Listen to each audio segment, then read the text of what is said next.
दोस्तों, विस्फोटक खुलासा हुआ है जिससे अब सुप्रीम कोर्ट सीजेआई चंद्रचूड़ ये फैसला तक ले सकते हैं कि 24 का ये चुनाव रद्द हो और फिर से चुनाव कराए जाए।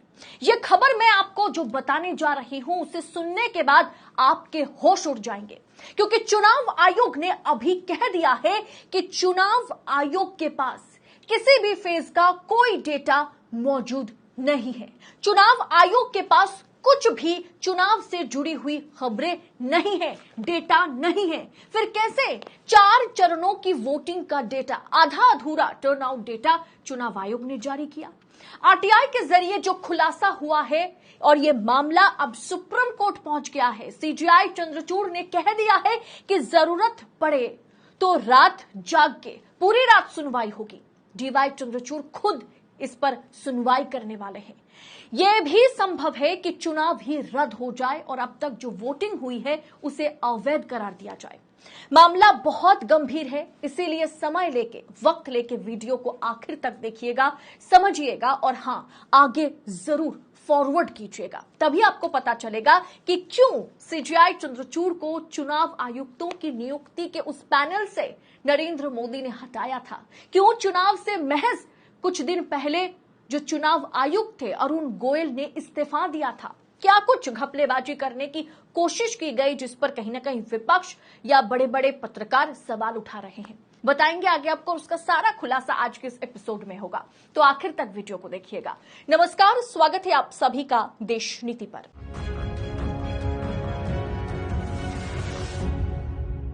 देश नीति, केवल सच्ची और पक्की खबरें। दोस्तों, मैंने आपसे कहा था कि सिविल सोसाइटी के लोग, बड़े बड़े पत्रकार, सुप्रीम कोर्ट के वकील, विपक्ष ये सवाल लगातार उठा रहे हैं कि चुनावी डेटा में बड़ी धांधली या गड़बड़ी की जा रही है।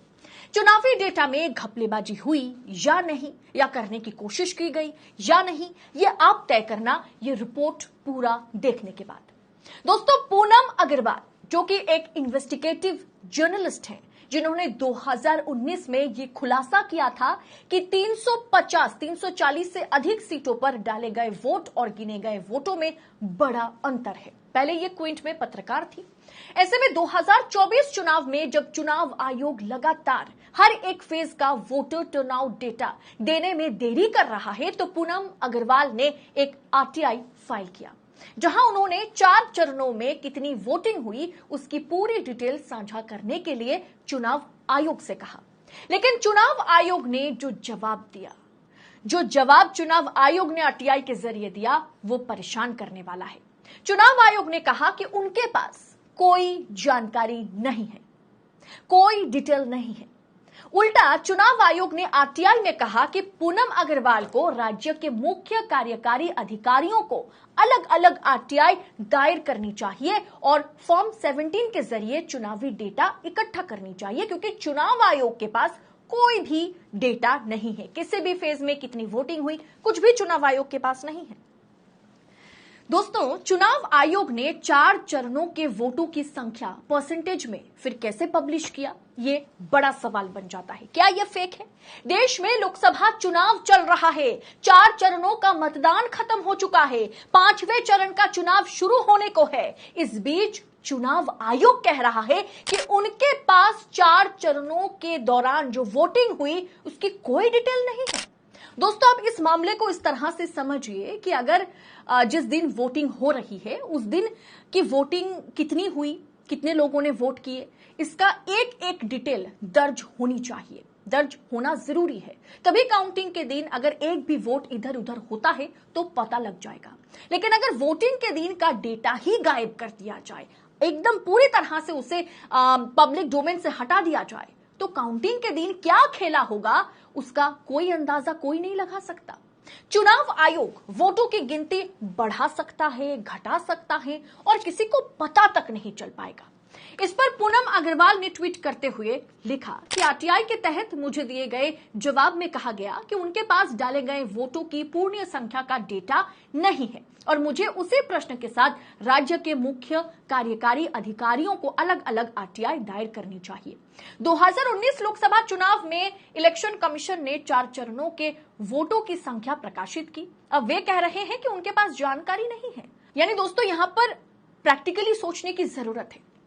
जबकि दूसरी ओर सुप्रीम कोर्ट में वो कह रहे हैं कि फॉर्म 17C अपलोड करने समय लगेगा। फॉर्म 17C अपलोड करने में समय लग जाएगा क्योंकि उसमें डाले गए वोटों की संख्या होती है। दोस्तों ये मामला सुप्रीम कोर्ट में भी है।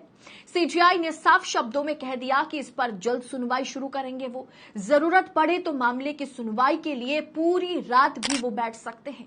सवाल यह भी उठता है कि 1 जून को आखिरी दौर का चुनाव है।